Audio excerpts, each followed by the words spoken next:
Episode 94 of Below the Belt, slowly creeping up to episode 100. And it's a new year, 2021. I'm joined today by Paul Zanon and Luke G. Williams. Happy New Year to you both. Happy New Year, Cal. How are we? How did you spend your festivities? How was your Christmas and your New Year? I spent New Year's Eve watching Bridgerton on Netflix. I've heard that's all right, you know. It's all right. It is all right, yeah. It's a bit of a fun romp. Yeah. And it has a character based on Bill Richmond from my book Richmond Unchained. Oh, there it is then. So I was the sort of boxing bore who was saying, no, it wouldn't have been like that. No, that's not accurate. Oh. How about you, Paul? I was a bit of a mixed bag. My brother's been quite ill since about the end of October, so I've pretty much been in hospital every single day, Christmas Day, Boxing Day, etc. But going there for about an hour every day, and it's his birthday today, so I went there, and I'll go back tomorrow, etc. But on the flip side of the coin, I do a lot of work with people in prisons, and I had a fantastic opportunity to be able to set a creative writing competition for a couple of prisons, one in Lewis and one up in a place called Warrington, spelled like Warrington with an E. And the one up in Warrington was for 15, 17-year-old sort of youth offenders. And that was great. They had a really hard task. It was 100 words dead on. And as we know as writers, when you're given like a word limit of say 300, 400, 500 words, that's cool. You sort of aim to around there. You know, if you go over 10 words, no big deal. Go under, no big deal. But to deliver to 100 words is irritating beyond belief, because you got to, you can't fully express the way you want to, and or you might over express it. So they did really, really well, the lads there. It was a tough one to pick some winners, and the ones down in Lewis were great. Theirs was fact or fiction, much longer, about 3,000 words, and some great stories, some natural storytellers. As I always say, if you're able to speak and sell something, forget about how rubbish it looks on paper. It's the way you communicate it. And these guys did a cracking job of doing that. So hopefully I get the chance to work with more prisons into the future. I've had the opportunity during lockdown to work with 3 prisons in lockdown. And depending on what the dynamic is, lockdown or face-to-face, hopefully I can do a hell of a lot more of that in the future. It's great work. I love it. Brilliant stuff, Paul. I was just sat home watching Mandalorian and saving the world, mate. I like it.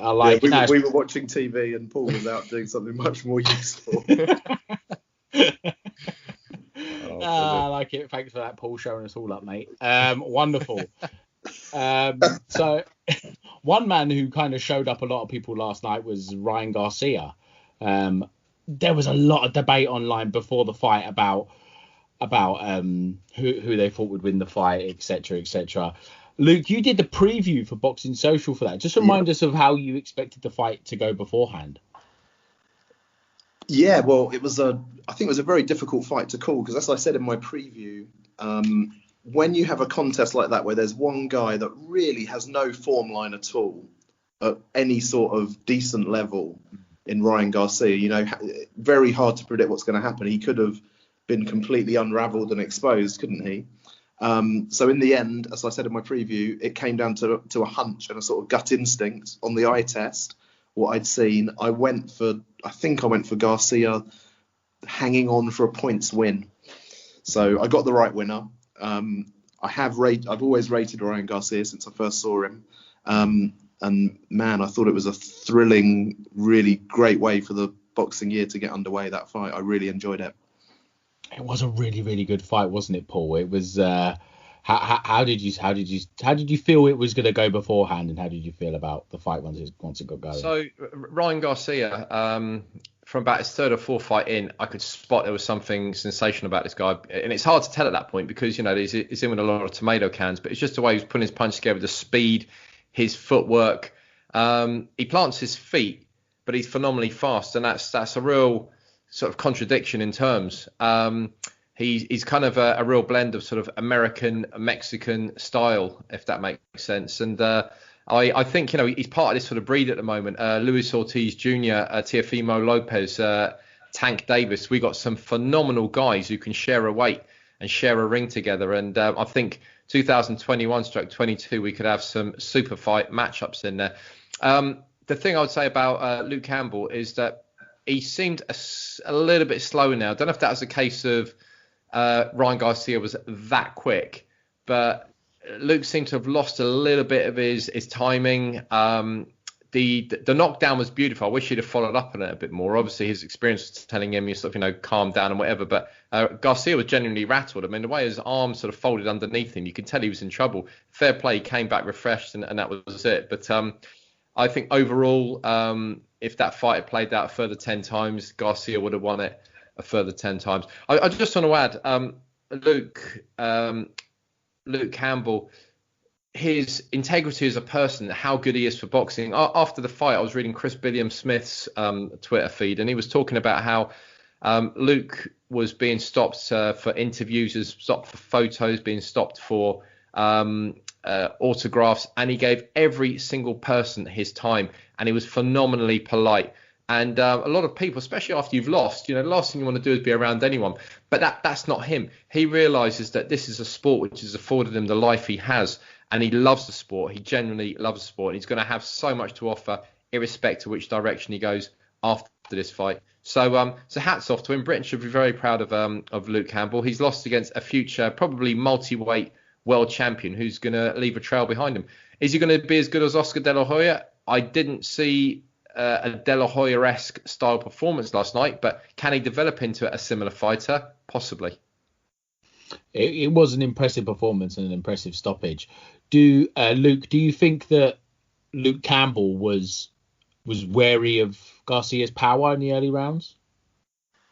Yeah, I think he was a bit wary. I also think, interesting what Paul was saying about the sort of the speed and the timing. I mean, Campbell had been out of the ring a long time, since the Lomachenko fight. And I think that possibly, didn't help. Ryan Garcia had been in the ring much more recently, I think February probably, although it was quite a quick blowout. And to pick up on a couple of good points that Paul made there, the way that Garcia plants his feet reminds me a little bit. I mean, I love Nassim Hamed, and there is something a bit Hamed-esque about Ryan. I think, defensive frailties, big puncher, the flamboyance, the way he came in on that throne. And I just think he's fantastic for boxing. He's got all these millions of Instagram followers. He's going to cross over into the mainstream. I don't think he's going to go on and become one of the greatest fighters of all time, but he's going to bring excitement. He's going to bring fans, and he's going to bring discussion. And that's exactly what boxing needs. And I thought it was a thrilling fight. Completely agree with Paul about Luke. Great ambassador. If you think about the world title shots he's had no favours, has he? He's been up against Linares on away soil, pretty much. Lomachenko on home soil, but the pound for pound king, and now Garcia on away soil. So he's not been gifted anything, Luke. Right. So he can hold his head up high. Yeah, absolutely. He's had a good career, and I think you're right, Luke, what you say about 16-month layoff for Luke Campbell to go into a fight against Ryan Garcia on away soil again. You can't underestimate boxing abroad. I think it makes such a difference for fighters to fight on their home territory. It makes me think of Carl Froch in Nottingham against Lucien Butte. I think if that fight's in Canada, it might be a completely different fight. And for whatever reason, it's still a ring, it's still a referee and same size gloves and all that. But it does, doesn't it? It makes all the difference. The other thing as well about the knockdown, just to butt in there, that Paul spoke about. Paul's completely right. That wasn't. Some people have described that as a flash knockdown. That wasn't a flash knockdown. That was a heavy. He was hurt, and when he went down initially, I thought this fight's probably going to be over this round. So his powers of recovery and his chin, that's impressive stuff from Ryan Garcia there to have fought back from a heavy knockdown like that. The way he crumpled to the floor, it looked like it might be curtains. Yeah, definitely wasn't a flash knockdown at all. That was heavy, and he didn't look right for about 30 seconds. And then to his credit, he started to walk Luke Campbell down for the rest of the round, didn't he? It was somebody compared it to Mayweather Mosley online, where he just got up and just kind of started to walk Campbell down. Paul, do you think going forward that will give other fighters more of a desire to get in the ring with Ryan Garcia and seeing that he can be hurt? Yeah, no, absolutely. I mean, listen, it's all about the cash money, and he brings the heat with him. He's got a big mouth. Very few quiet fighters these days are going to get very far unless your name is Saul Alvarez. The reality is that he's a good-looking kid. He's got the tools. He's vastly untested in terms of the number of fights he's had and the caliber of opponents. Luke Campbell's a great test for him, and has sent out some lovely seismic waves to the boxing community at 135, 140. So like I said, with Tank Davis, I think before he goes to someone like Gervonta Davis, he might need a couple more grueling fights, a couple of opponents which can really take him in the trenches. I saw Jorge Linares calling him out today, basically saying, "Listen, boy, you're not in my league." I'm not sure how much Jorge Linares has got in the tank. I kind of written him off about 6 years ago, and then he got resurrected like Lazarus, and he's been doing good ever since. But we lost Paul. He lost. Sorry, are we there? We lost you there, Paul. We lost you there for a minute, mate. Sorry. You were talking about Jorge Linares. Yeah, Jorge Linares. Yeah, I was just saying, he's been resurrected more times than sort of Lazarus. So I kind of wrote him off about 6 years back, and but he's, I think it'd be a fantastic test, certainly a good scalp if Ryan can walk through him. But on the 135 scale between Teofimo Lopez, Tank Davis, and let's not forget Lomachenko. Come on, yeah, he got beaten by Teofimo Lopez, but it doesn't mean to say he's a walkover, So it may be that he's a natural super featherweight if that's the case. But if Garcia is looking to get a scalp on there, and Lomachenko is willing to jump in the ring with him, then that's what we can do. That'd be literally speed and footwork versus power and grit, So yeah. Yeah, I think there's loads of fights out there for Garcia. The normal one, the one that's obvious is Devin Haney, isn't it? Because he's now the mandatory for Devin Haney's title. What would you? I want to go back in a second, Luke, but while we're on the topic, who would you like to see Garcia fight next? Yeah, I'm with Paul. I think if I was Oscar De La Hoya, or if I was at Golden Boy, I'd want to give him one or two fights if possible before Haney. I'd want to keep him very active as well. COVID permitting, I would say, let's line up 3 fights in 2021 to early 22, leading up to the Haney fight, maybe about this time next year. So a couple, somebody like Richard Comey, maybe. I think Linares is a good shout as well, with all of his experience, but he's got frailties. Couple of fights like that, hype up the Haney contest, because I think at the moment I'd probably just favour Haney. I think Garcia, he's only had one decent challenge, one sort of world level fight, which is probably one more than Haney, to be fair. But yeah, Haney with his skills, Garcia needs a bit more seasoning. The other thing I'm slightly concerned about, I mean, obviously working with Eddie Reynoso is a massive plus, but Garcia doesn't speak Spanish, and in the corner, yes, Dad was translating, and yes. I think long term something needs to be done there. Either Reynoso needs to get down to the English school, or Ryan Garcia needs to get some Spanish lessons, because that's not an ideal arrangement, having someone translating instructions in between the rounds. Especially his former trainer. Yeah, and his dad. He's his dad, yeah, but he was replaced by Eddie Reynoso. Yeah. In a nice way, the nicest possible way. But he was replaced by Eddie Reynoso, and there's going to be a temptation on Dad's part, yes, to slightly tweak the translation, exactly, and slightly say what he wants him to do instead of what Eddie's telling him to do. Yeah. So it's a real. I think you've got a good point there, and I think it makes more sense for Ryan to learn Spanish, because I think that just helps with his marketability, really. Paul, I want to go back to the actual knockout itself, because it really was a devastating knockout. How was you seeing the fight at the time of the stoppage, and what did you think about the stoppage itself? Yeah, I mean, I thought that Garcia was walking him down, to be honest, from within about the first 30 seconds. You could just tell his punches were causing discomfort to Luke Campbell, and Luke was trying to work the sort of counter game at this point. The only way I can describe Ryan Garcia's punches is that every punch almost looks like a wild haymaker, the sort of punch that you'd have at a fairground to try and knock one of those balls up to try and get the top score in it. They're not. They're obviously well-timed punches, and he practices them a million times. But when he threw that punch to the body, it looked like one of those that he was trying to sort of get the top score on the circus board.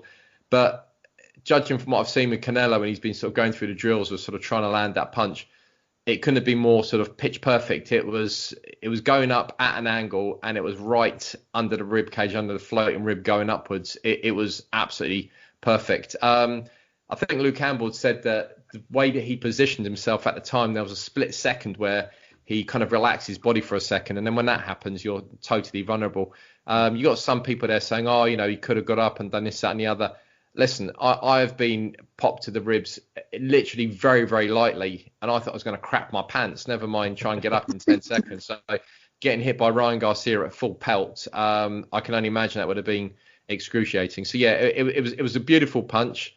You can't take anything away from that. Luke Campbell's probably kicking himself for having maybe left open the gap, but the kid's fast. He sees gaps, he goes for it. And like Luke was saying before, he's got that thing about Nassim. And Nassim used to pride himself on the Bruce Lee style of 1-inch punches. And Garcia pulls very few punches back. It literally fires off from where he's standing. It goes forward. Very, very little gets pulled back. And that punch, although it be a long sort of range swing, but it came out from the tube to an extent, and it went flying out like a bullet. And Campbell just didn't have the chance to see it properly.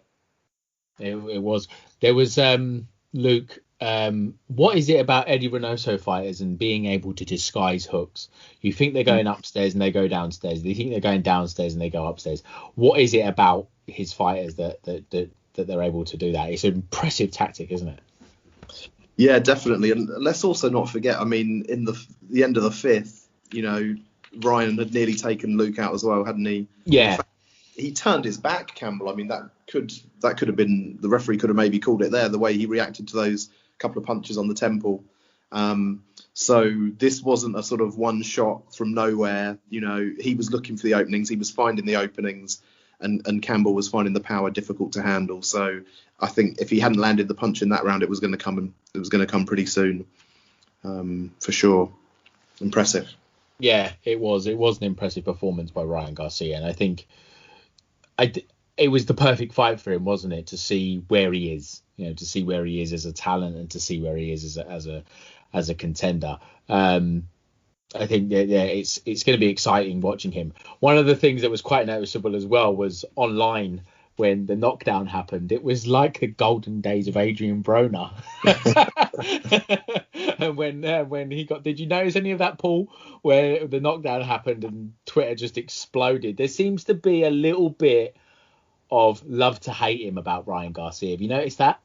Yeah, I think anyone who's got an unbeaten record and they're being a bit boastful, you kind of want to see them fall off their pedestal a little bit. I mean, yeah. I often wonder how Rocky Marciano would have done in the current day, because this guy used to walk across the ring and shake hands with his opponents and was just incredibly polite and never said a bad word about anyone and wished them the best of luck, and then went and checked on them afterwards, and that was it. And he was, the least braggadocio person out there. But your parallel comparisons are Muhammad Ali and Jack Johnson. I mean, I'd have loved to see those two boys on Twitter current day. I mean, Jack Johnson on Twitter, are you kidding me? There'd be no, apart from maybe Curtis Woodhouse, there's no one I can really think who would have been able to give him a good sort of run for his money, So, but yeah, Ryan Garcia is one of those people that he's got a good mouth on him as well as a good punch. And a lot of people want to see him fail. Like, again, Luke was saying, sort of Prince Nassim, a little bit outspoken, not as outspoken as Nas, but that's what makes him marketable. He's a good looking lad. He speaks a bit of trash, but he can back it up in the ring.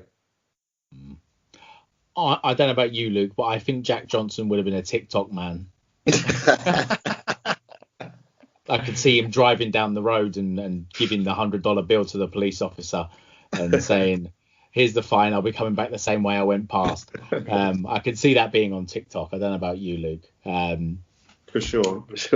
Yeah, absolutely.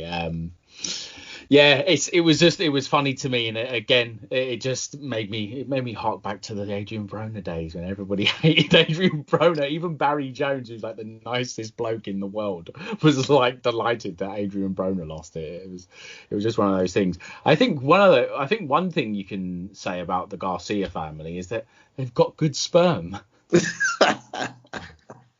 Did you catch that, Paul? On the broadcast? Yes.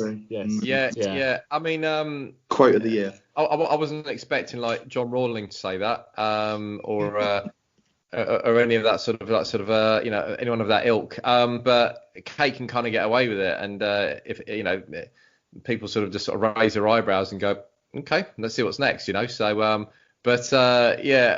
obviously we all know what she's sort of she's saying, but rather outspoken, but good.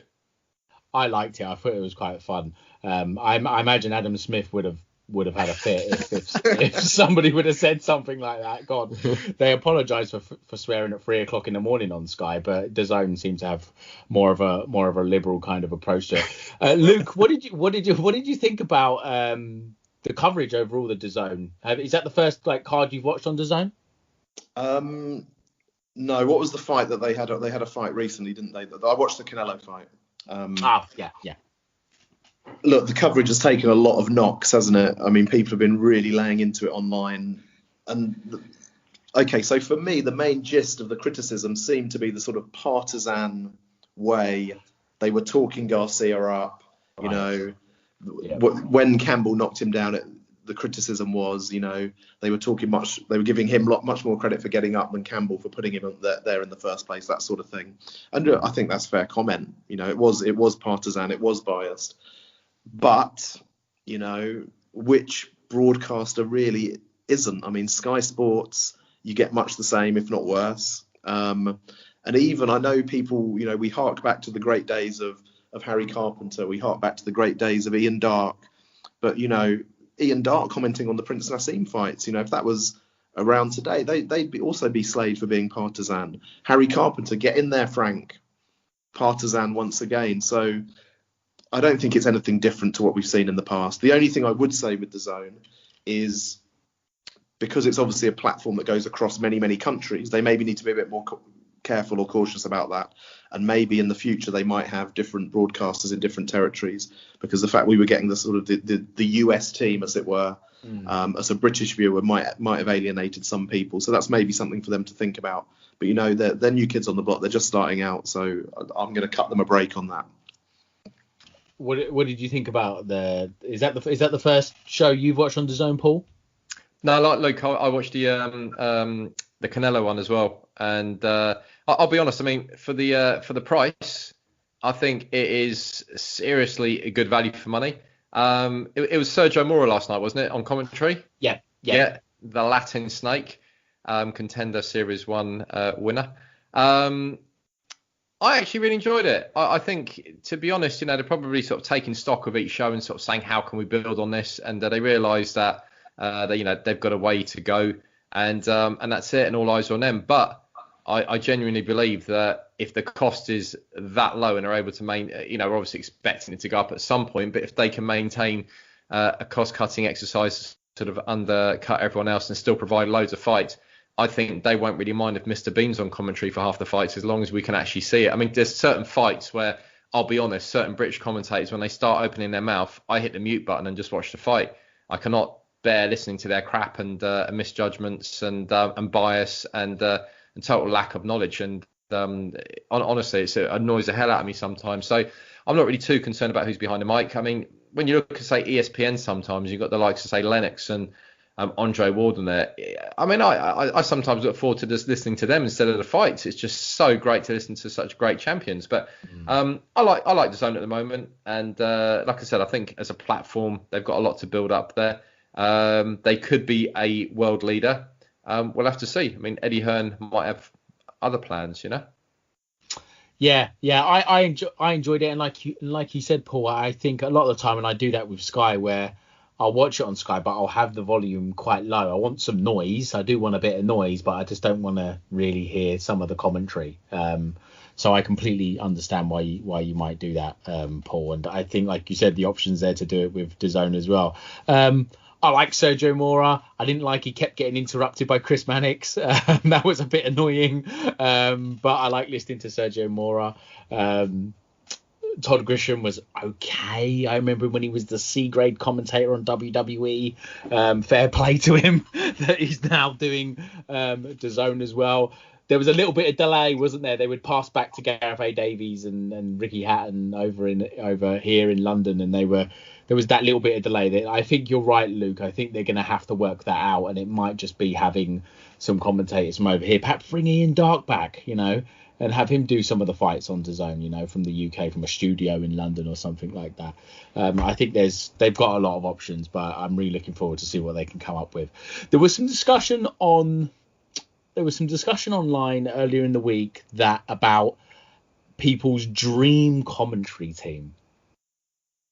And Paul, it can't be us. We can't pick any of us. Between you both, who would you have, dead or alive? Who would your dream commentary team be? Let's just say three commentators and maybe a couple of analysts. Okay, so basically, if it's not us three, we're looking at the second best commentary team then. This is a real sort of wild card throw in, but I used to love watching Eurosport and listening to Steve Holdsworth. Yes. I thought he was fantastic. Steve Holdsworth, you just found the way he was talking, you almost felt like you were sitting in a pub watching it ringside with him. There was a great warmth about him, and he was very, very knowledgeable. I'm not really a massive. I like him Dark, and I think he's great at what he's done, but I think he's more of a football head, to be honest, as opposed to a sort of boxing. So he wouldn't get it. Ray Cosell, I think, chuck in there for comedy factor. He wasn't the most knowledgeable person, and he did sort of step on quite a few toes. But I think he would be good entertainment value to chuck in the mix. Steve Holdsworth would be probably the most knowledgeable one to throw in there. And number 3 is going to be someone we've already mentioned today, and he lives around the corner from me here, is little Bazza Jones. I love Barry Jones. I think his knowledge on the sport is great. He speaks from the heart, and despite the fact that Prince Patel could beat the crap out of him, it's the reality is that Barry was a very good fighter, he's a very good amateur, he's a very modest guy. I love his dry sense of humour, and I think those three together could be one hell of a show. Yes. What about you, Luke? What would your dream kind of commentary team be? So this is past or present? It's a tough one. Past, present, dead or alive? Yeah, so I was a big Ian Dark fan. But I think probably if I was looking at my dream team, I think I'd have to have Jim Lampley in there, who I think was a great sort of front man. So I definitely have Lamps. I've got a big soft spot for Harry Carpenter, just from growing up and his enthusiasm. And often I don't know if this is true, but from memory, I often remember him being on there on his own. Yeah. Didn't often have a summariser with him, so he had to do it all himself, which must be very difficult. Nobody to bounce off. If we're talking expert analyst, I think Emmanuel Stewart used to do great work when he was on HBO, so I'd probably plump for Manny as well. But if we're talking about present day, if I had to assemble a team, I'd definitely get Barry Jones in there. I think actually he's the best sort of former pro summariser that there is around. You've absolutely nailed that, Luke. Both of those are great, but I was thinking Manny Stewart. Manny Stewart was my favourite. I used to love listening to him speak. I thought he was brilliant. And Jim Lampley as well. Jim Lampley was great. It's an injustice that Jim Lampley isn't covering boxing right now. Obviously, he's very loyal to HBO, and that's fair play to him. I think he's doing other things with them, but you can see how passionate he is about the sport. And you never, I never forget the Gatti Ward documentary where he's talking about round 9 of the first fight, and he actually breaks down in tears and starts crying just talking about a fight. And it's there's so much passion there. So I can absolutely see why you'd pick Jim Lampley. Yeah, absolutely. And Howard Cosell as well. There's just we've been blessed to watch so many fights and watch them and to see so many different people. But yeah, some good shouts there. What did we think about the MC as well? I wanted to ask you guys about the MC and about how he butchered Shane McGuigan's name. Did you guys notice that? You know what? I managed to miss that. I was finishing my report for Boxing Social of the Alvarado brothers, and then I was sort of tuned out a bit into the introductions, and then I saw all of these people on Twitter sort of say, "What's he done? What's it done?" So you got to fill me in on what actually happened, because I missed that. It was really, really odd. They was in Luke Campbell's corner, and the MC was just doing these I never actually heard him introduce Ryan Garcia, basically. The camera was on Luke Campbell, and it just stayed on Luke Campbell, and then suddenly it was introductions. But he just completely butchered Shane McGuigan's name, just completely butchered it. And then Shane McGuigan today on Twitter was basically signed off Shane McGuigan or whatever. He actually took it in really he took it quite well. So fair play to him, to be fair. I think if memory serves me, years ago, Don King introduced at some conference Barry McGuigan as Barry McGwiggle, and forever think he just could not get McGuigan. And I think probably the best sort of misspelling of a name, and it's probably one of the most simple names you could get in terms of being correct. And now the two of them always have the banter on Twitter. Is Michael Buffer announcing Darren Baker and ever since then it's been Baker, and he always winds him up about that, so It's got to be one of the worst things for an MC, isn't it? To get a name wrong like that. It's got to be awful, because that's like your job. It's like the one thing you've got to do, and to get that wrong, it must be so annoying. I did an interview with Michael Buffer a few years ago for our favourite magazine, Boxing Monthly, and it was great listening to how he kind of got into being an MC, and the first few times he was trying a few taglines, and I can't remember what it was, but it was using some sort of military term, and he said that the whole arena was dead, not a single sound. He was thinking, that really didn't work too well, and then he messed up a few names, and that was it. But I remember there was a lovely little story in there after sort of challenge in the face of adversity from his side. He got throat cancer, and he had this operation. I think they found about like 3 sort of nodules on his throat, which needed to be sort of cut off, and he said after the operation, he said, there I am with this bandage. And he said, it's sort of around my eyes, around my neck. He said, the only bit that was open, he says, was my mouth.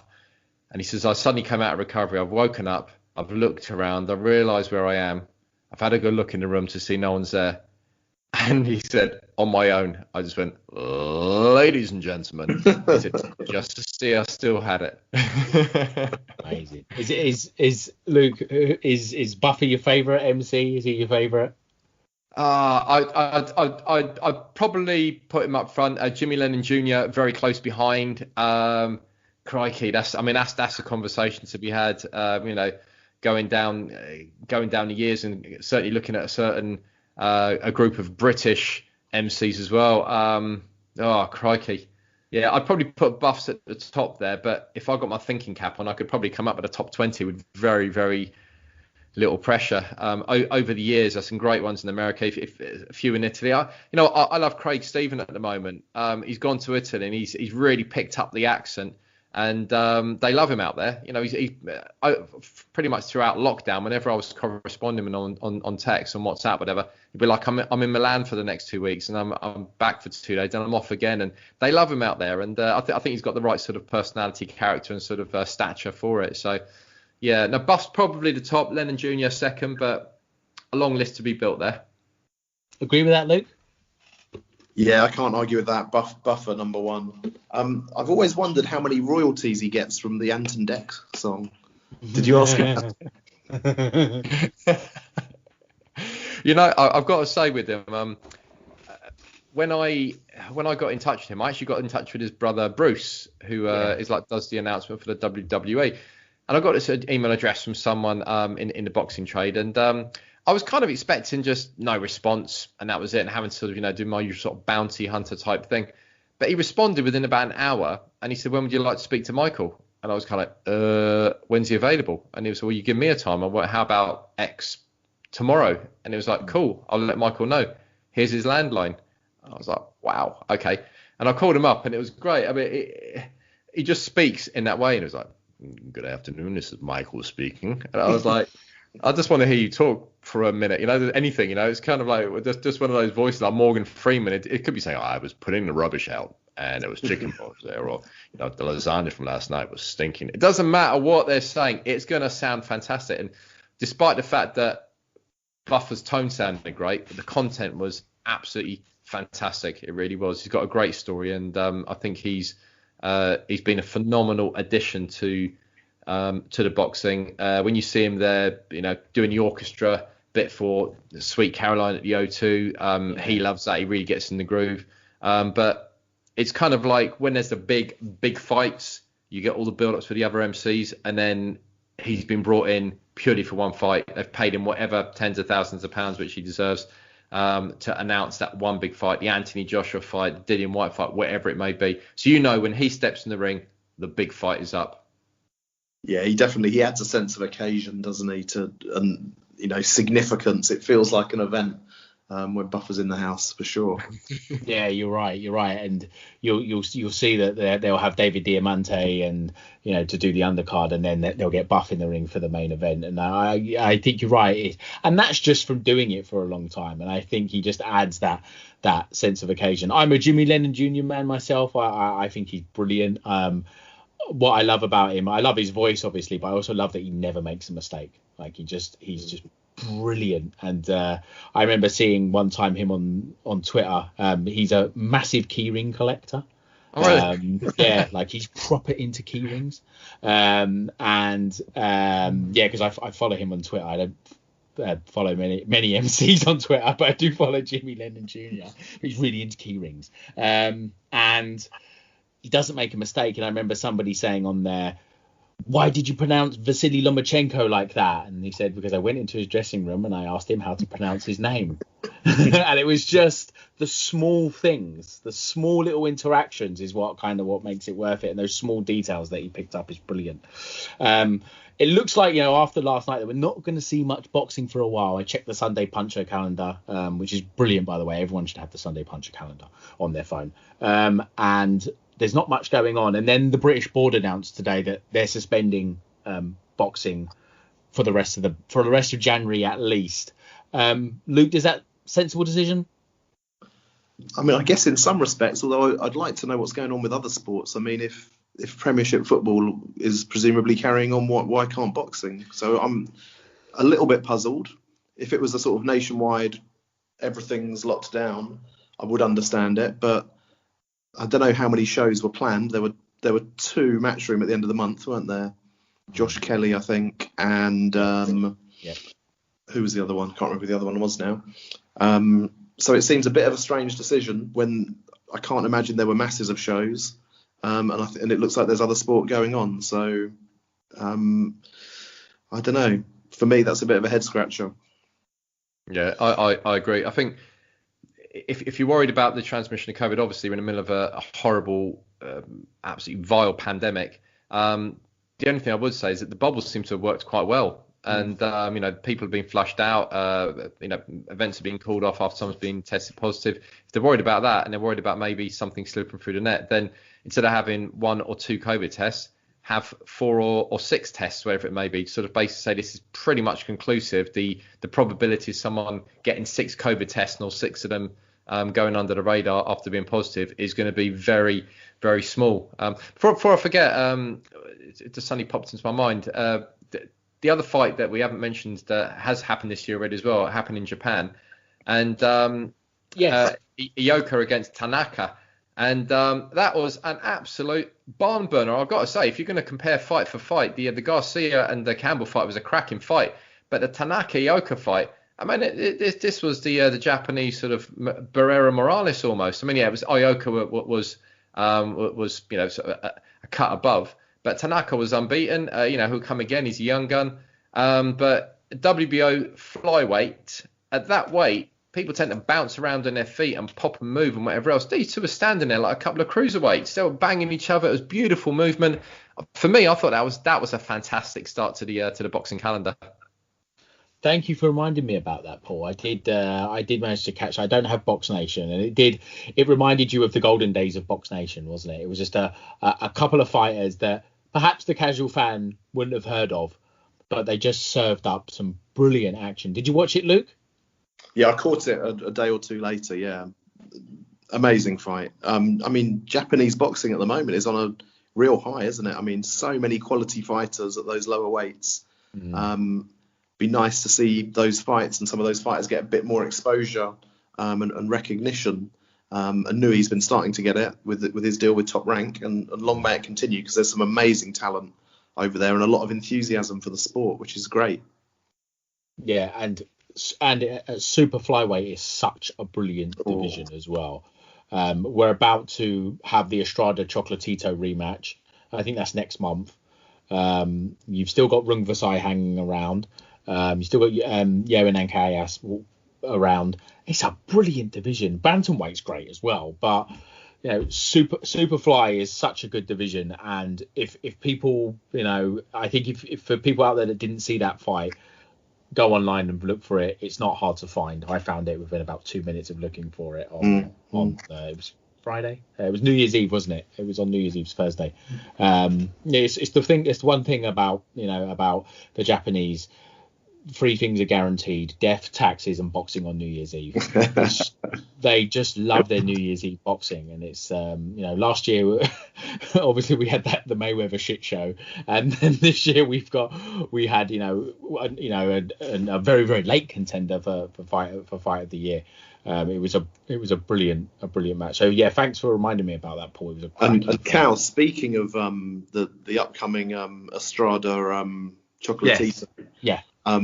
There was a lot of discussion on Twitter about the potential for the lightweights to produce a new Four Kings series here and so on. But as someone pointed out on Twitter, and as I was thinking about as well, we've already got the modern day Four Kings. It's Gonzalez, Rung Vasai, Estrada, and Cuadras.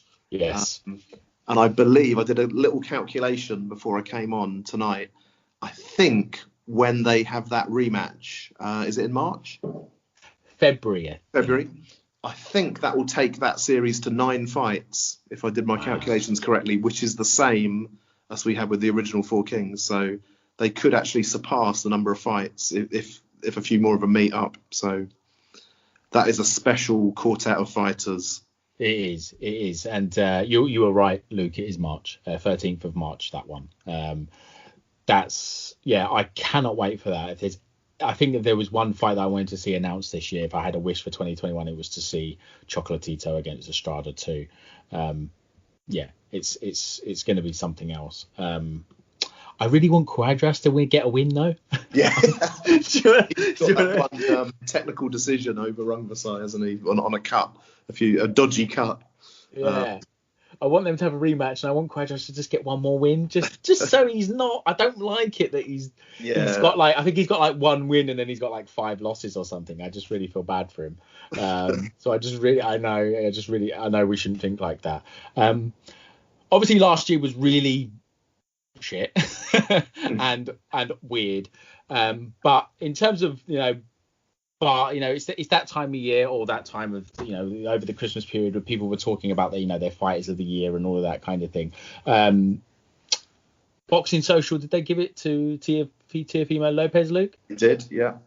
Who was your pick? Was he your pick? He was my pick, and he won, so I was quite pleased with that. I just think, in a year where very few people, had more than one fight, he had the most significant win. Against Lomachenko. Obviously, the other people I thought were contenders were Tyson Fury, Canelo, and also a couple of other people who I thought deserved a shout out for Fighter of the Year, although I couldn't give it to. I think Jessica McCaskill for her win against Cecilia, and also Emmanuel Navarrete, who I think was probably the only world champion to have 3 fights last year, although one was a non-title, which is pretty impressive during a pandemic to have fought 3 times, 2 of them world title fights. So I think he deserves a little shout out. But yeah, for me, Lopez. Did you agree with that, Paul? Is that who you kind of felt was your fighter of the year, Teofimo Lopez? I actually went with, despite the inactivity after the fight, but I went with Tyson Fury. Okay.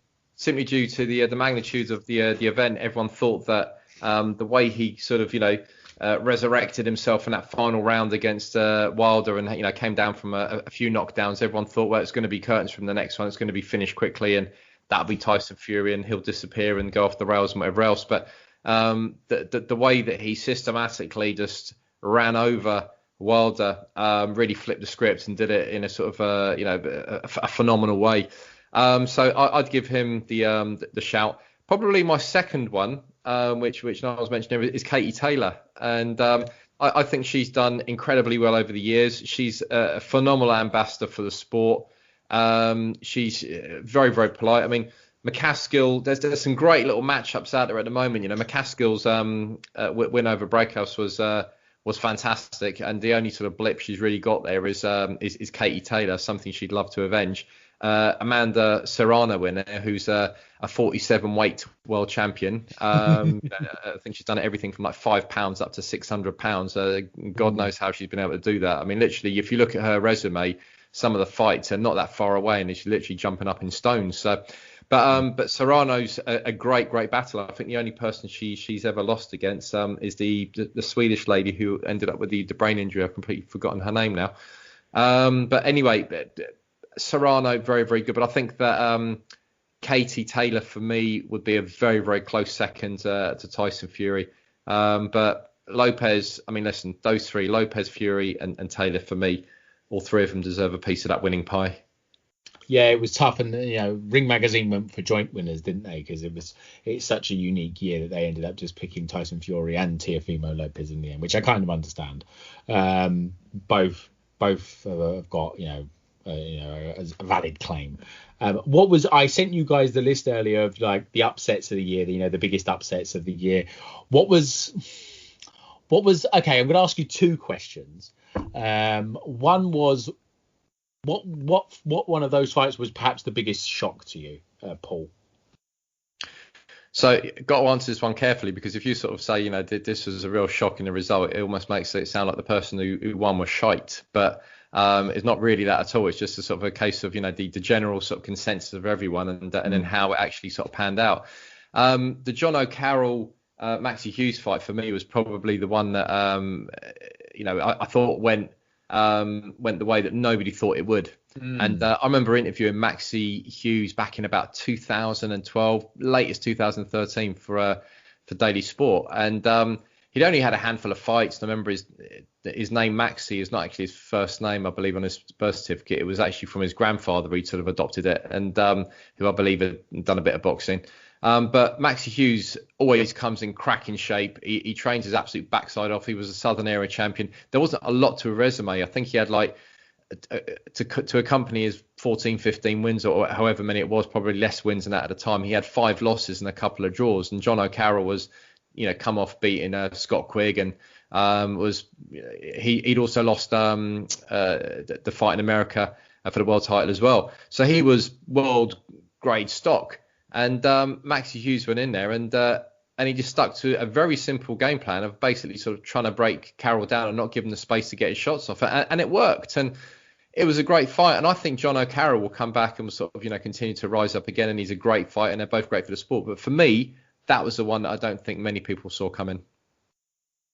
I think that's a good shout. And I think it was at a weight that wasn't comfortable for John O'Carroll. It was, Maxie Hughes weighed 137 pounds. He was over lightweight.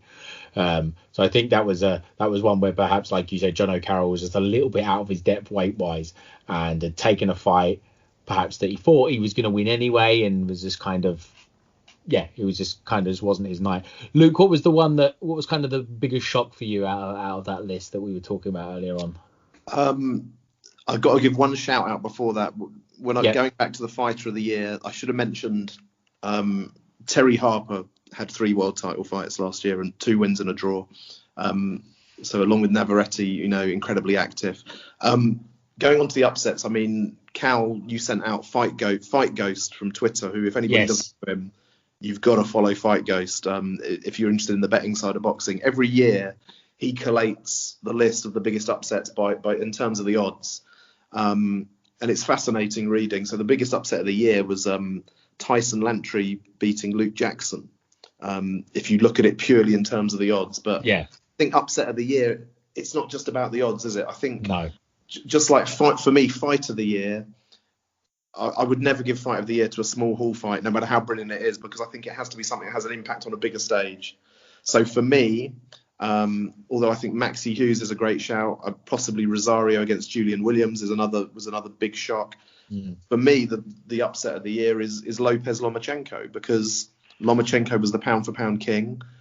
Virtually everybody was picking Lomachenko to win. I think Boxing Social's survey, it was like 15-1 or something in favour of Lomachenko. So for me, because of the size of the event, I think that factors into it for me. So I would go with Lopez upsetting Loma. Yeah, I think that's a great shout. I remember thinking Lomachenko's going to move him around. I think he's just going to move him around because we'd seen Teofimo Lopez.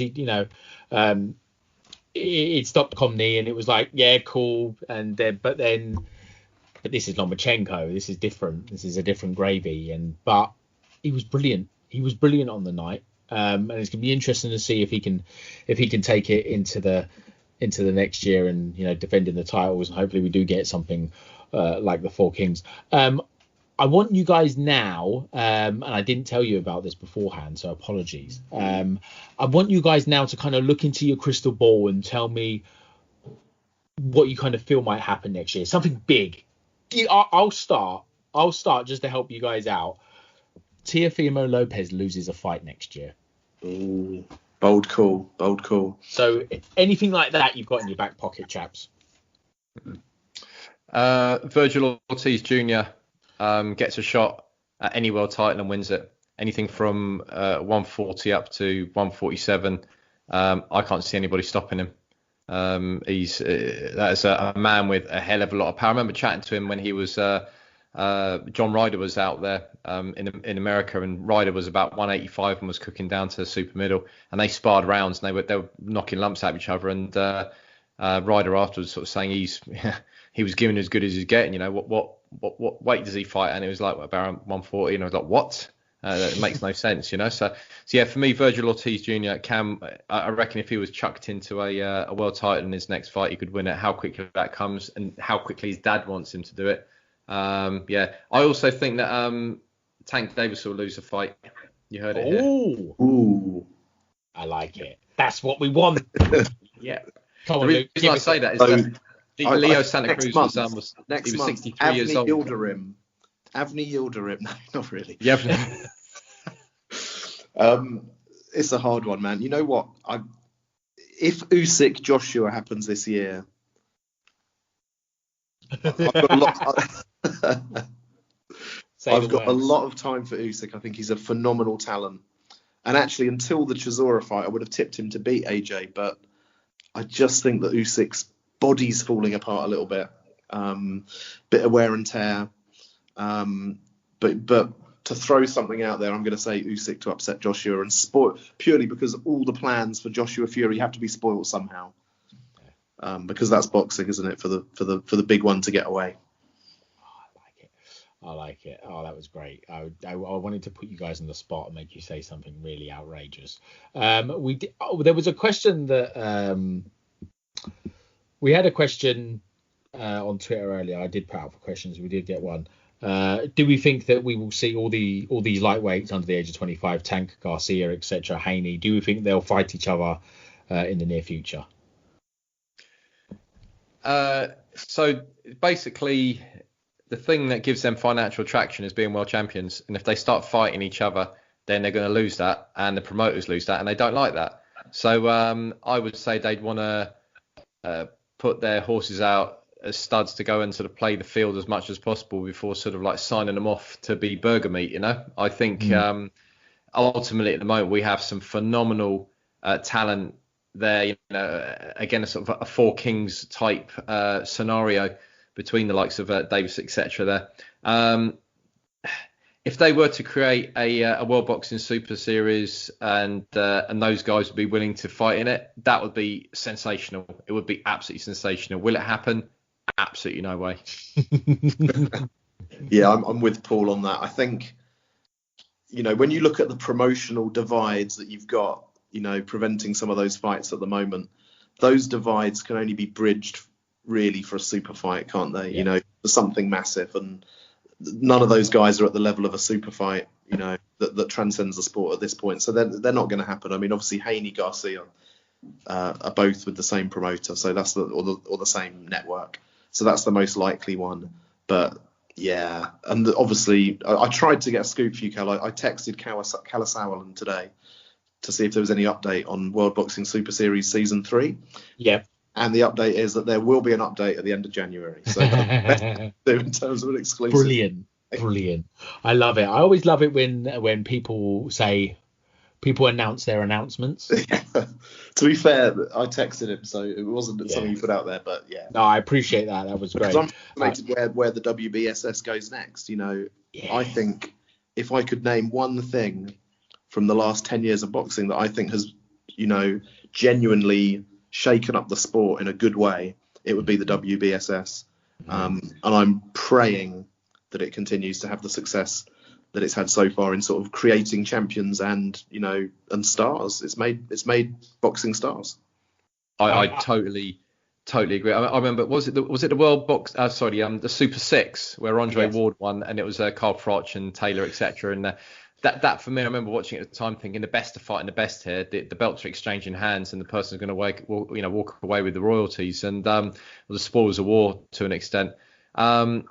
I was lucky to attend in January 2018 Usyk against Breedis, and I actually had Breedis winning it by one round, and it's not because I don't like Usyk. I thought they're both great fighters, but I thought he just nicked. And I was there with Chris Williamson. We had a phenomenal time, absolutely phenomenal time. And then the month later, I just made a snap decision like a week before, and I went to Nuremberg and saw Callum Smith fight against a kickboxer. But it was, despite the fact that it was a last-minute replacement, and there was a few undercards, and half the place was empty because they'd given them sort of tickets back, and it was -20 outside. The whole atmosphere for World Boxing Super Series is absolutely fantastic. It really is. And echoing Luke's words in there, I think it's great for the sport, and I'd like to see every division have it twice over in the coming years. If I had a pound for every time you and Chris have told me about Latvia. I'm so jealous. I'll tell you what, the funny thing is we almost didn't make the fight. We got there very late on the Friday, like very late, and had a few hours kip, and then let's explore the town. So we explored the town for all of like 4.5 minutes before we found the bar serving beer. And then we walked in, and we're having a couple of pints of beer and thinking, wow, this is strong stuff. Hadn't really checked that it was near like 7% alcohol. And then the guy said, would you like some food? And we were like, yeah, what can you recommend? He said, I'd recommend the speciality in Latvia and Riga here, which is the spare ribs. We went, cool. Well, he appeared with his board, and the rib cage was like bigger than the original animal. I've never seen anything so big in my life. So me and Chris dug into that, a few more pints. By this stage, it's about 4:30 in the afternoon, and we looked at each other and said, mate, I need to get some kip here. If I don't get some kip and about 3 sort of litres of black coffee in me, I'm going to be in a bad way. And so we ran out of there, headed back, had 2 hours of really, really intense sleep, met somewhere else in town, went up to the arena, and it was in the minus figures with the temperature, so that woke us up. And then we got in there and whoosh, that was it. The adrenaline was running. There were some great fights. I think Philip Herkovich was on the undercard, and it was just brilliant. It was the whole of Latvia turned out, the whole of Ukraine as much as you could turned out in there, and as opposed to some fights I've seen at, say, the Copper Box in the O2, where the rival gangs, should I say, start going for each other's throats. People are hugging and exchanging scarves and everything else. It was a great atmosphere. And yes, and Chris and I will continue to talk about the Latvia tales to our dying days. There's probably a small book to be written at some point, so watch out. Yeah. It's a shame actually that the final was meant to be there, Breedis Dorticos, and the pandemic put paid to that. And actually, Breedis, that was a great performance. Beautiful. Been mentioned much in dispatches at the end of the year, but Breedis' performance against Dorticos was brilliant. Yeah. Luca Rossi and I were all planning the tickets for the final. We had the hotel, the plane, everything sorted, and I was in touch with Peter Banky at the time, saying, "Is it happening? Is it happening?" He says, "Can't say anything yet. Follow Twitter." And it was kind of like it was going from a 20,000 arena capacity to we're doing it 5,000 now, and then it went to an exclusive group of just media, 200 people, to nothing. And it was in the space of hours. It kept chopping really quickly. So, yeah, but thankfully, as Luke said, it was a cracking fight. Breedis and Dorticos, 2 phenomenal cruiserweights, in brackets, not bridgerweights. And I thought it was a great way to chuck a bit of spice into the into the lockdown square ring, Yeah, it was. One more question before we go. So somebody asked me this the other day, and I had an answer, but I'm interested in what your answer would be. And this was after the Canelo fight against Callum Smith. What does Canelo Alvarez have to do to surpass Floyd Mayweather? Luke? Fight people when they're in their prime. Okay. That's pretty big for you, Cal. To surpass Floyd Mayweather. Well, I've sort of got a hit. I think he's got a hit list of 5 or 6 fighters that if he could go through all of those and then retire, he probably would just about surpass Mayweather.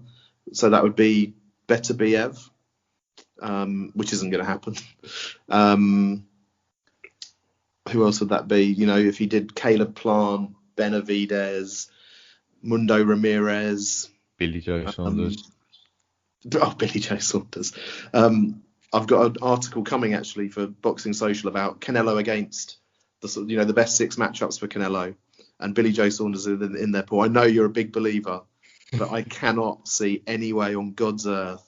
I think Canelo would absolutely destroy Billy Joe Saunders. Billy Joe's going to do it with one arm behind his back and a gammy ankle as well. So you heard it here first.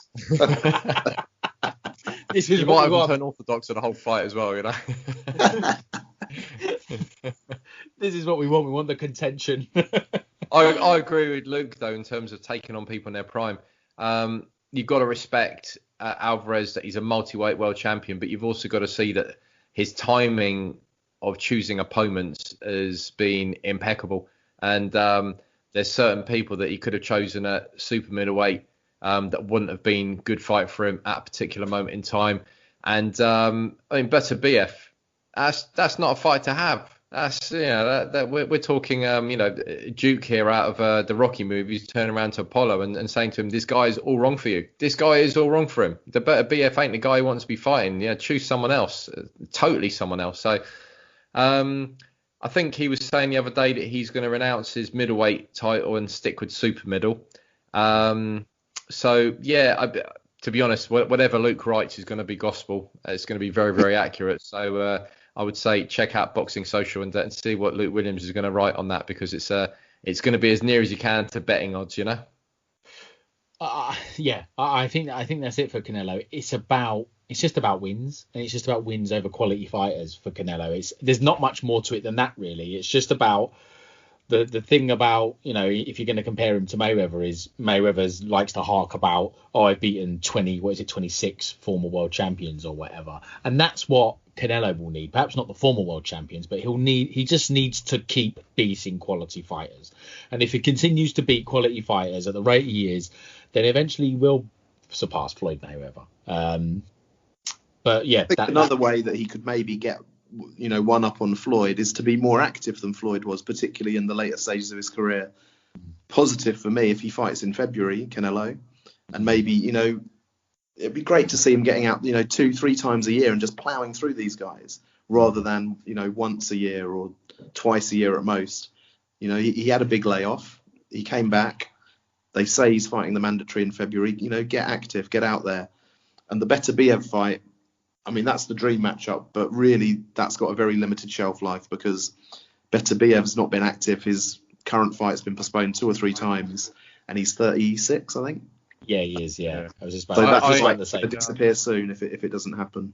I interviewed Beterbiev in February and March, and it was supposed to have been for the next Boxing Monthly in May, whenever it was, and obviously then that got axed. I think I ended up by Hannibal, thankfully, sort of published it. But the guy lives, eats, speaks boxing. He's him, and I didn't realise Sir Georges St Pierre, I think it is, isn't it? The UFC superstar. They're sort of very good mates, and but yeah, I don't know. It's one of those things. If you take away the unbeaten record from Floyd Mayweather, I'm not sort of tainting that because it takes something to win all your fights, but space.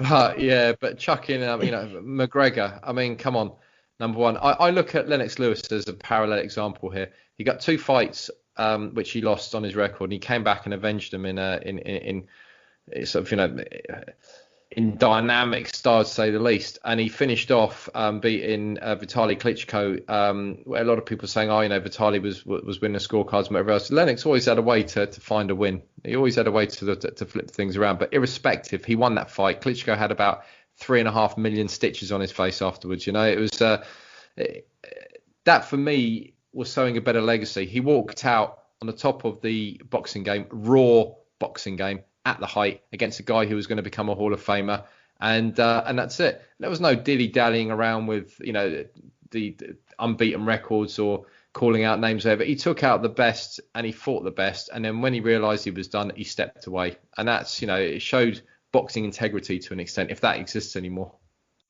Yeah, it's an interesting point, and I watched the Lennox Lewis documentary over Christmas. That was a good watch. It really, really was. Other thing you've got to say, I know we were ribbing you, Cow, a bit about Mayweather there, but what we cannot deny, boxing is prize fighting.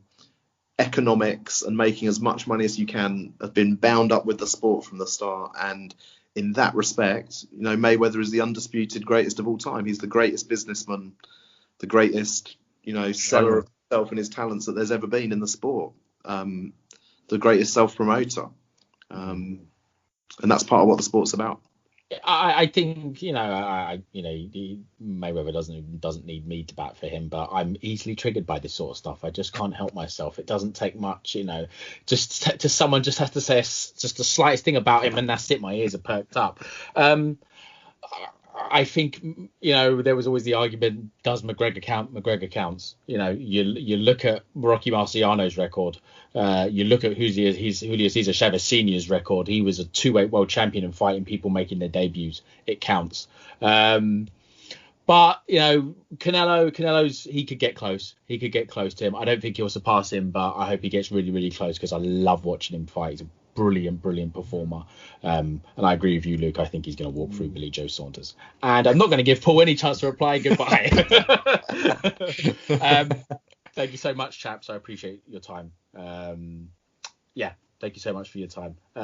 Anything you got coming up that people should look out for? I've got my first ever piece for Ring Magazine. Yeah. So growing up as a kid, there was 3 magazines on the shelves. It was Boxing News, Boxing Monthly, and Ring Magazine. And funny enough, the only one I ever subscribed to for decades was Boxing Monthly, and that turned out to be the one that I ended up by writing for a few years. But the portal of opportunity came to do a piece for Ring Magazine, and I took it. So that should be out anytime now. It's the February edition, which comes out in January. So I'm looking forward to that. Got a few other little bits and pieces I'm doing on the side. I'm still writing for British Vintage. I just wrote an article about Kirkland Lang, which was great, digging up his history. Probably one of the Britain's most talented champions to have never won a world title, and also to find out that Kirkland had a brother called Tony, who had about 18 fights, and of those 18 fights, I think he only won about 13, but he had a 4-fight run where he fought Clinton McKenzie twice. First time was for the British title eliminator, beat him, and then the next fight for the European title, and then won the next one for the Commonwealth. So he became a British and Commonwealth champion as well in 18 fights, which included 4 losses. So Kirkland Lang one was good. So that's about it. And a few other little bits. Hopefully I get the opportunity to do a few more bits for Boxing Social as well, because people there, it's a lovely vibe going on there. We'll have to see how 2021 comes. I'm really taking everything in my stride at the moment, just bit by bit, Luke, anything? IPL TV tried to cut off Paul's feed when he was praising Boxing Social there. Or maybe it was behind the gloves. Is that the film? We won't. Cougs is everywhere. Cougs is everywhere. He's in everybody's internet. I've just got I do sort of 7 or 8 pieces a month for the Boxing Social website, so I'm just trying to line up some things for that at the moment and get thinking about those. I got ribbed by Chris Williamson for always plugging my Ikebe Abuchi book, but that is out. So you should. October. It's a quality bit of gear. Get it. Get the Ike book. Hamilton Car Publishing. Paul, who's your Ring article with? Are you allowed to say? I don't think I should, because I don't think it's been announced so far. But let's say it's a British fighter, and let's say a very intelligent, educated British fighter who's unbeaten, and I really believe will become a world champion. And just a lovely guy. I'm sure you guys have crossed paths with him at some point, but a former Olympian as well. So you've heard it here first that Paul Zellner is going to be interviewing Prince Patel. So we're all looking forward to that. So thanks for that, chaps. Thanks for that, chaps. Really appreciate your time. Hope to have you back soon.